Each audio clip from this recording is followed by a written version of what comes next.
الجان ہے، لوگ خلیش میں مبتلا ہے، لوگوں میں کنفیوژن ہے، اور کنفیوژن پیدا کرنے کا ذمہ دار کبھی سیکولرزم ہوتا ہے، کبھی لیبرلزم، کبھی کمیونزم، کبھی کیپٹلزم، کبھی کوئی ازم، اور بڑے بڑے فلاسفر اور تھنکر یونانی فلاسفر ہوں یا ان کے بعد ان کے شاگرد، وہ بھی ڈھکوسلوں اور خرافات میں مبتلا رہے۔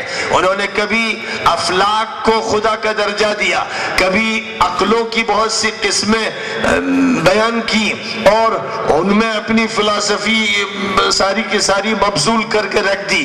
اللہ کے علاوہ انہوں نے کبھی عقول تسعہ کا نقطہ نظر پیش کیا، اور کبھی آسمان کے ستاروں اور سیاروں کو اپنی قسمت کا ذمہ دار سمجھا۔ جیسے نجومیوں کا حال ہے کہ وہ سمجھتے ہیں کہ ستاروں سے قسمت بنتی ہے اور بگڑتی ہے، اور عجیب بات ہے کہ اچھے اچھے عقل مند اور بڑے بڑے عہدیدار، بڑے بڑے وزراء، یہاں تک کہ وزرائے اعلیٰ اور وزرائے اعظم بھی نجومیوں سے رجوع کرتے ہیں، ان سے قسمت پوچھتے ہیں۔ اور آپ کے موبائل میں وقتاً فوقتاً میسیجز آتے ہیں نجومیوں کے، قسمت بتانے والوں کے، کہ آپ کے ساتھ کیا ہوگا۔ اگر آپ جاننا چاہتے ہیں تو فلاں سادھو کی خدمات حاضر ہیں، اور فلاں بابا یا بابو کی خدمات حاضر ہیں، وہ آپ کی قسمت بتا دیں گے، وہ آپ کے مستقبل کے بارے میں مطلع کر دیں گے۔ یہ سوائے جھوٹ کے پلندے کے اور کچھ نہیں ہے۔ یہ ڈھکوسلے بازیاں ہیں، یہ فریب کاریاں ہیں، یہ ملمہ سازیاں ہیں، یہ ایک کمرشلائز سسٹم ہے، انسانوں کی روحوں کے ساتھ کھلواڑ اور انسانوں کی عقلوں کے ساتھ کھلواڑ ہے۔ اور بڑے بڑے اہل عقل اور اہل دانش ایسے بے وقوفوں کے شکار ہیں، اور وہ ان سے اپنی قسمت پوچھتے ہیں، جن کو یعنی جن بتانے والوں کو اپنی قسمت معلوم نہیں، انہیں معلوم نہیں کہ ان کے ساتھ کل کیا ہونے والا ہے، اور ان کے دن کتنے ہیں جو گنے چنے ہیں، انہیں خود اس کا پتہ نہیں۔ ظاہر ہے کہ یہ بے ایمانی کی دنیا ہے۔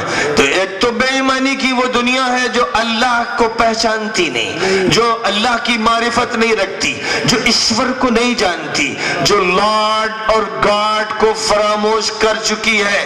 اس نے چرچ میں رکھ دیا، یا کلیسا میں، یا گردوارے میں، یا مندر میں، یا کسی نے مسجد کی طاق پر سجا دیا اپنے لارڈ کو، اور تلاش کرنا شروع کیا دنیا کی راہوں میں اور گلیوں میں اور وادیوں میں اور پہاڑوں پر اور کھوہوں میں اور غاروں میں تلاش کرنا شروع کیا، جس کو وہ مالک آسمانوں کا اور زمین کا اور اسی کے تصرفات کار فرما ہے۔ لیکن دنیا کو شیطان نے اغوا کیا اور بھٹکایا، جس کے نتیجے میں لوگ توحید فراموش کر بیٹھے اور اللہ کی ذات و صفات سے ناواقف ہو گئے۔ ایک طرف تو وہ دنیا ہے، اور ہم لوگ جب تقسیم کرتے ہیں تو مسلم اور غیر مسلم اور مومن اور غیر مومن اور موحد اور مشرک اور صحیح رخ پر سوچنے والے اور غلط رخ پر سوچنے والے، اس طرح کی تقسیم کرتے چلے جاتے ہیں۔ لیکن میرے بزرگوں، جو اپنے کو مسلمان کہتے ہیں ان میں بھی بہت سے لوگ مشرک ہیں۔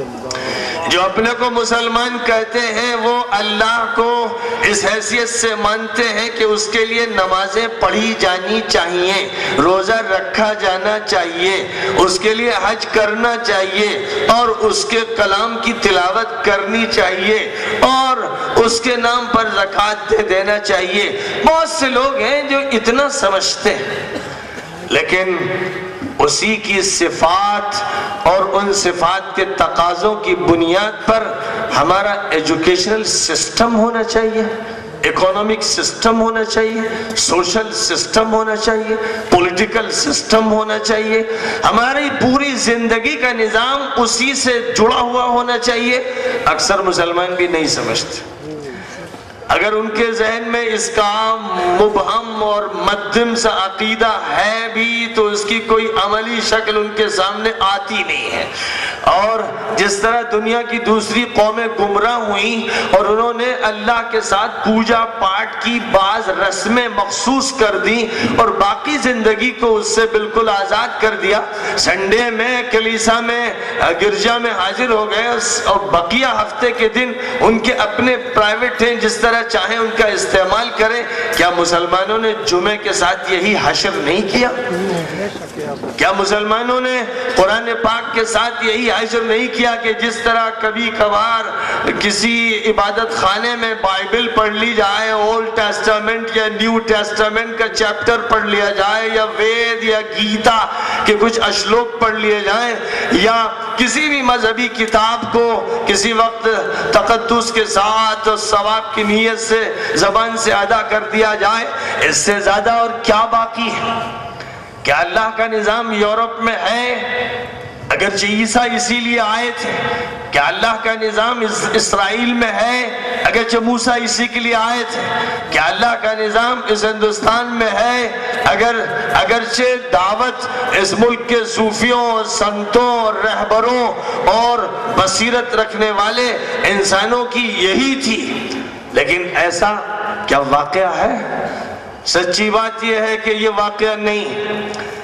اس کے حصے بکھرے کر دیے گئے، زندگی کو توڑ دیا گیا ہے. زندگی کے چند منٹ صرف اللہ کو دیے گئے، باقی زندگی کا جتنا حصہ ہے یہ غیر اللہ کے لیے وقف کر دیا گیا. یہ نفس کے لیے ہے، یہ انا کے لیے ہے، یہ ایگو کے لیے ہے، یہ قوم کے لیے ہے، یہ رسم کے لیے ہے، یہ قبیلے اور خاندان کے لیے ہے، بیوی کے لیے ہے، بچوں کے لیے ہے، گھر گرہستی کے لیے ہے، اپنے مختلف تقاضوں کے لیے. وہاں یہ ہمارے خدا ہیں، وہاں یہ بت ہیں جو ہم نے تراش رکھے ہیں. اگرچہ بت ہیں جماعت کی آستینوں میں. مجھے حکم ازاں لا الہ الا اللہ. یہ جماعت مسلمین بھی بت سنبھالے بیٹھی ہوئی ہے، اس لیے بھی بہت سے بت تراش رکھے ہیں. اس کے بھی دیوتا ہیں، اس کی بھی دیویاں ہیں. اور خاص طور پر بعض میدان تو ایسے ہیں کہ اس میں تو کوئی شک و شبہ نہیں ہے کہ اس ملک نے کافرانہ اور مشرکانہ رویہ اختیار کر رکھا ہے. ان میں بالخصوص سیاست کا، حکومت کا اور انتظامیہ کا میدان ہے. یہ وہ میدان ہے کہ جس کا مذہب سے تعلق توڑ دیا گیا ہے، اس کو عقیدہ بنا دیا گیا، اس کو فلسفہ بنا دیا گیا، اس کو بنیادی نظریہ بنا دیا گیا.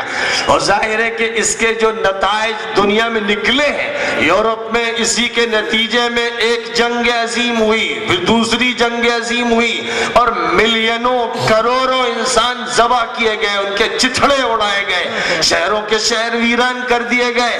وہ یورپ جس نے 16ویں صدی کے شروع سے ایک تحریک پروٹسٹنٹ شروع کی تھی اور جس نے پاپائیت کو اور قیصریت کو الگ الگ خانوں میں بانٹ دیا تھا، وہ یورپ جہنم میں جھلسا. اور اسی یورپ کی عقلوں نے مات کھائی اور اس نے 2 ایسی جنگیں بھیانک لڑی ہیں جن جنگوں کے نتیجے میں پورا یورپ تباہ ہوا، انگاروں میں اور شعلوں میں تبدیل ہوا، اور کروڑوں انسان اس دنیا کے معصوم انسان، شہری انسان اور متمدن انسان جلا دیے گئے، جھلس دیے گئے. اور صرف یہی نہیں کہ اس پر وہ بس کر کے بیٹھ گیا، تیسری جنگ عظیم کی تیاری ہے. تیسری جنگ عظیم کے بگل بج رہے ہیں. تیسری جنگ عظیم کی پیشین گوئیاں یورپ کر رہا ہے. امریکہ کے تھنکرز تیسری جنگ عظیم کے بارے میں خبریں دے رہے ہیں. بڑے بڑے نجومی، بڑے بڑے پیشین گوئی کرنے والے کہہ رہے ہیں کہ تیسری جنگ عظیم قریب آ لگی ہے. اور ہر مجدون کے نام سے یہودی لٹریچر میں اور عیسائی لٹریچر میں یہ کہا گیا ہے کہ ایک جنگ بھیانک شرق اوسط میں ہوگی. یہودی طاقت اور غیر یہودی طاقت کے درمیان ایک ایسی جنگ ہوگی جس میں 30 لاکھ انسان ذبح کر دیے جائیں گے، جھلسا دیے جائیں گے. یہ ہونا ہے، طے ہے. اس کی پیشین گوئیاں بائبل میں فرمائی گئی ہیں. یہ بات وہ ہے جس کا برملا اعلان کیا جا رہا ہے. دنیا کو امن و سکون کون دے گا؟ دنیا میں شانتی کون پھیلائے گا جب یورپین طاقتیں، امریکن طاقتیں، اسرائیل یہ کہہ رہے ہیں کہ ارمجدون ہو کر رہنی ہے اور 30 لاکھ انسانوں کو کم از کم مارا جانا ہے اور نیوکلیائی پاور کا استعمال کیا جانا ہے اور بمباری ہو کر شہروں کے شہر ویران ہونے ہیں۔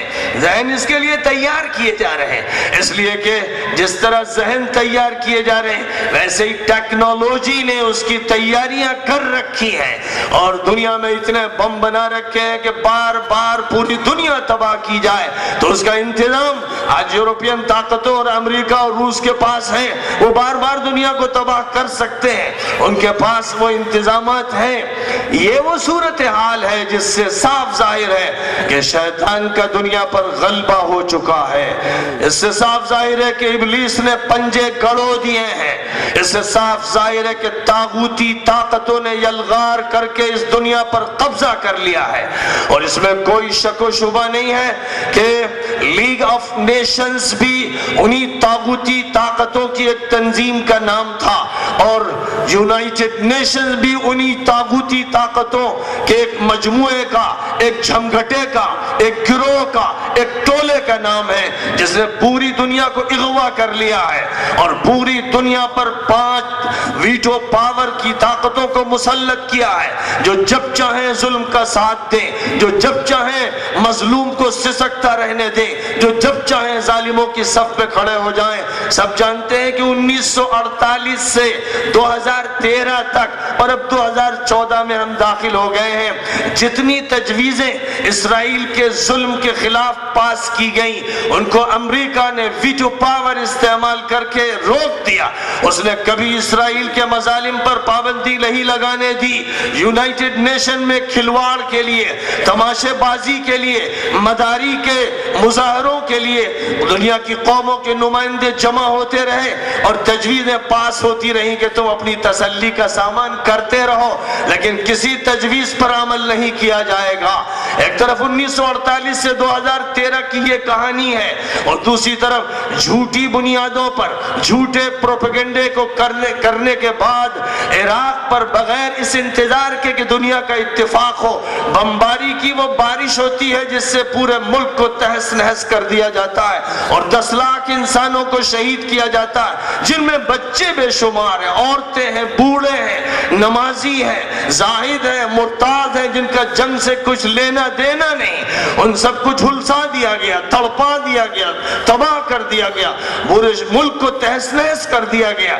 اور اسی طرح افغانستان کی سرزمین میں ایک مجرم کے بارے میں جو ان کے نزدیک مجرم تھا اور ظاہر ہے کہ جس کا ثبوت کسی عدالت میں نہیں، کسی جج کے سامنے نہیں، کسی فائل کی بنیاد پر نہیں، کسی دستاویز کی بنیاد پر نہیں، جھوٹ اور پروپیگنڈے اور اپنے چینلز کے ذریعے سے خبریں دے کر اور ایک رخ پر بات آگے بڑھا کر جس کو دادا گیری کہتے ہیں، گنڈا گردی کہتے ہیں، مافیا گروہ کا عمل کہتے ہیں، اس بنیاد پر یو این او کو یرغمال بنا کر اسی طرح کی ایک طاغوتی طاقت نے اینٹ سے اینٹ بجا دی تھی افغانستان کی اور 10 لاکھ افغان کو شہید کیا تھا۔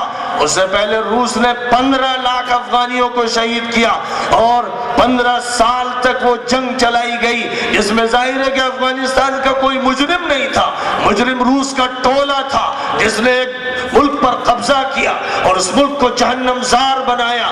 یہ وہ طاقتیں ہیں جنہوں نے یونائٹڈ نیشن کی گردن کو اپنے ہاتھ میں دبوچ رکھا ہے۔ یہ وقت کے طاغوت ہیں اور ان کو قانونی شکل دینے کے لیے ویٹو پاور کے جھوٹے مکارانہ الفاظ استعمال کیے گئے ہیں۔ آج سیریا کی جو صورتحال ہے جہاں 2 لاکھ انسان ذبح کیے جا چکے، جھلسائے جا چکے، جن کے پرخچے اڑا دیے گئے، ایک ظالم، ایک ستمگر، ایک بدکردار، ایک فرعونی حکومت نے اپنے عوام پر بمباری کی ہے۔ جس طرح دوسرے ملکوں پر بھی بمباری نہیں ہوتی ویسی بمباری ہمس پر کی گئی ہے، حماد پر کی گئی ہے، دمشق پر کی گئی ہے، حلب پر کی گئی ہے، درہ پر کی گئی ہے، دیر الزور پر کی گئی ہے۔ شہر شہر کو جھلسا دیا گیا، عمارتوں کی چھتیں اور دیواریں بچوں پر، عورتوں پر، بوڑھوں پر گرا دی گئی، لوگ ملبے کے نیچے دب گئے اور شہر کے شہر قبرستان بن گئے۔ دنیا تماشائی بنی ہوئی ہے، دنیا مجرموں کا ٹولہ ہے، یونائٹڈ نیشن میں مجرم پلتے ہیں، اور یہ مجرم اسرائیل کو چھوٹ دیتے ہیں کہ جتنا ظلم کرنا ہے کر لے، لیکن جب بات آتی ہے کسی ایسے ملک کی کہ جس نے مسلم ممالک کو طاقت فراہم کر رکھی ہے یا طاقت فراہم کر رکھی تھی، تو پھر اس ملک کی قسمت کی خیر نہیں ہوتی، اس کو پھر نشانہ بنایا جاتا ہے، اس کو توڑ کے رکھ دیا جاتا ہے، لاکھوں انسانوں کو جھلسا دیا جاتا ہے۔ کیا لوگوں کے پاس اتنی عقل نہیں ہے کہ وہ صورتحال کو سمجھ سکے؟ کیا اس کے لیے لمبے چوڑے تجزیوں کی ضرورت ہے؟ کیا یہ کھلی آنکھوں نظر نہیں آ رہا ہے کہ یہ تفریق کی پالیسی کیوں اختیار کی جا رہی ہے؟ ایک طرف عوام مارے جا رہے ہیں مسلسل، تو کوئی بھی مدد کرنے نہیں آ رہا ہے۔ روس کے بد کردار، بد قماش، کافر، خدا ناشناس، جہنمی اور دوزخی، وہ اس ظالم اور ستمگر اور ڈکٹیٹر کی مدد میں لگے ہوئے اور ویٹو پاور استعمال کر رہے ہیں۔ اور چائنا جو تجارت کی بڑی ترقیوں کے مظاہرے کرتا ہے، جس کے ہاں ترکستان میں لاکھوں مسلمان شہید کیے جا چکے ہیں، اور جس کے ہاں روزانہ بے شمار مسلمانوں کو جیلوں میں ڈالا جا رہا ہے، ٹارچر کیا جا رہا ہے۔ دنیا کو یہ کہانی معلوم نہیں کہ اخبار میں آتی نہیں، وہاں اتنا سینسرشپ ہے کہ وہ خبریں صحیح طور پر نکل کے نہیں آتی ہیں۔ یہی صورتحال رشیا کی تھی، یہ وہ سوویت یونین تھا، یہ وہ ممالک ہیں جو شیطانی اور ابلیسی ممالک ہیں۔ اس نے بھی ویٹو پاور استعمال کی کہ عوام کو مار دو، 2 لاکھ شہید ہو گئے، 10 لاکھ پناہ گزین ہیں، برف باری ہو رہی ہے، اور ان کے پاس کپڑوں کے یا پلاسٹک کے خیمے ہیں، ان خیموں میں وہ زندگی گزار رہے ہیں۔ بارش بھی ہے اور برف بھی گر رہی ہے، اور سردی سے انسان ایسا ہو رہا ہے کہ جیسے ٹٹور کے مر جائے گا۔ لیکن ان کی مدد کے لیے یہ ظالم آنے کو تیار نہیں۔ ان کی انسانیت مر چکی ہے، یہ وحشی اور درندے اور آدم خور ہیں جن کے ہاتھ میں یہ دنیا چلی گئی۔ ایک عرصے سے یہ دنیا ان کے ہاتھ میں چلی گئی ہے، اور ان کے ہاتھ سے اس دنیا کو واپس لینے والے جو لوگ ہو سکتے تھے، یعنی حضور اکرم صلی اللہ علیہ وسلم کے امتی جو ہو سکتے تھے، وہ سو گئے، مدہوش ہو گئے، بے ہوش ہو گئے، نشے میں گر پڑے، آپس کے تفریقے کے شکار ہو گئے، اپنے مشن کو انہوں نے فراموش کر دیا، اپنا کام بھول گئے۔ وہ اللہ کا نام لیتے ہیں اور اللہ کے مشن کو فراموش کر چکے ہیں۔ وہ مسجد میں سجدے کرتے ہیں، لیکن اس عالم اور اس کائنات کو سجدہ کرانے کے لیے تیار نہیں ہے۔ ان کا لا الہ صرف زبانی لقلقہ ہے، اور ان کا الا اللہ یہ محض خانقاہ کی ایک بات رہ گئی ہے۔ اس لا الہ الا اللہ میں وہ زور نہیں، وہ طاقت نہیں کہ جس نے پرشین امپائر کو ختم کر کے ایک عادلانہ نظام قائم کیا تھا، جس نے رومن امپائر کے مظالم کو ختم کر کے ایک منصفانہ نظام قائم کیا تھا۔ آج لا الہ الا اللہ کو کہنے والے سعد ابن ابی وقاص نہیں رہ گئے، ابو عبیدہ ابن الجراح نہیں رہ گئے، خالد ابن الولید نہیں رہ گئے، عمرو ابن العاص نہیں رہ گئے، عقبہ ابن نافع نہیں رہ گئے، طارق ابن زیاد نہیں رہ گئے، محمد ابن قاسم نہیں رہ گئے، محمد الفاتح نہیں رہ گئے۔ لا الہ الا اللہ بیماروں کا، کمزوروں کا، غلاموں کا ایک کلمہ ہے جس کو تسبیح پہ پڑھا جاتا ہے اور مسجد کی چار دیواری میں ادا کیا جاتا ہے، لیکن اس کو ایوانوں میں، وادیوں میں، کوہساروں میں، بازاروں میں، دنیا کے مجموعوں میں ادا کرنے والے لوگ نہیں رہ گئے۔ نبی پاک علیہ السلام نے ایمان کے بحران کے علاج کے لیے مکہ مکرمہ کی سرزمین پر ایک طرف تو یہ کہا تھا کہ یا ایھا الناس قولوا لا الہ الا اللہ تفلحوا، اے لوگوں اس بات کو مانو، اس کو کہو، اس کا اقرار کرو کہ اللہ کے علاوہ کوئی معبود نہیں ہے، کوئی طاقت والا نہیں، نفع نقصان والا نہیں، موت و حیات دینے والا نہیں۔ مانو اس حقیقت کو، تبھی کامیاب ہوگے، اس کے بغیر کامیابی کا تصور نہیں ہو سکتا ہے۔ یہ وہ بنیاد تھی جس بنیاد پر کھڑا کیا گیا تھا، اور اسی بنیاد پر یہ بھی فرمایا تھا کلمۃ تقولونها تملكون بها العرب والعجم، میں جو بات کہہ رہا ہوں، میں جس کلمے کی دعوت دے رہا ہوں، یہ صرف تسبیح پر پڑھا جانے والا کلمہ نہیں ہے۔ اس کلمے کو مان لو گے، اس کے نظام پر چلو گے، اس کی بنیاد پر دنیا سے مشرکانہ اور کافرانہ اور طاغوتی طاقتوں کو ہٹاؤ گے، اس کو لے کر ظالموں کا ہاتھ پکڑو گے، اس کے ذریعے سے مظلوموں کی مدد کرو گے، اس کے ذریعے انسانیت کو گندے دلدل سے نکالو گے، تو تم عرب اور عجم کے مالک بن جاؤ گے انشاءاللہ۔ یہ کلمہ اس لیے تھا کہ عرب اور عجم کی ملوکیت اور بادشاہت عطا کرے۔ یہ کلمہ اس لیے نہیں تھا کہ خانقاہ میں صوفی کی موت ہو جائے اور مدرسے میں عالم اپنی زندگی کے دن گن لے اور کسی کونے میں، کسی غار میں، کسی کھو میں ایک زاہد اور مرتاض اور ایک عبادت گزار اپنے ایام گزار لے۔ یہ کرسچینٹی میں ہوتا تھا اور قرآن میں کہہ دیا گیا تھا وَرَهْبَانِيَّةً ابْتَدَعُوهَا مَا كَتَبْنَاهَا عَلَيْهِمْ إِلَّا ابْتِغَاءَ رِضْوَانِ اللَّهِ فَمَا رَعَوْهَا حَقَّ رِعَایَتِهَا۔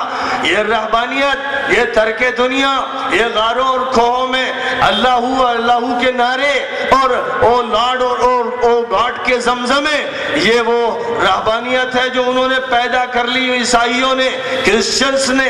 ہم نے ان پر فرض نہیں کیا تھا، ہم نے ان سے یہ نہیں کہا تھا کہ تم اس طرح زندگی گزارو، لیکن انہوں نے اس کی ایجاد کی، انہوں نے اس کو پیدا کیا اور پھر انہوں نے صحیح معنی میں اللہ کے دین کا حق ادا نہیں کیا اور نہ رہبانیت کے صحیح مفہوم کو سمجھ کر اس کا حق ادا کیا۔ یہ قرآن پاک میں شکوہ ہے، یہ ان کے بارے میں تذکرہ ہے۔ ظاہر ہے کہ انہی کی نقالی اگر اس ملت میں بھی ہونے لگے گی اور یہ ملت بھی اسی دائرے میں زندگی گزار کے یہ سمجھے گی کہ بس یہ بڑی پرامن سڑک ہے، اس پر چل کر سیدھے جنت میں پہنچا جاتا ہے، اس کا مطلب یہ ہوگا کہ ایمان کی تفسیر صحیح نہیں رہی اور وہ کلمہ نہیں رہا جس کو مکہ مکرمہ میں محمد عربی وہاں کے پوجا کرنے والوں دیوتاؤں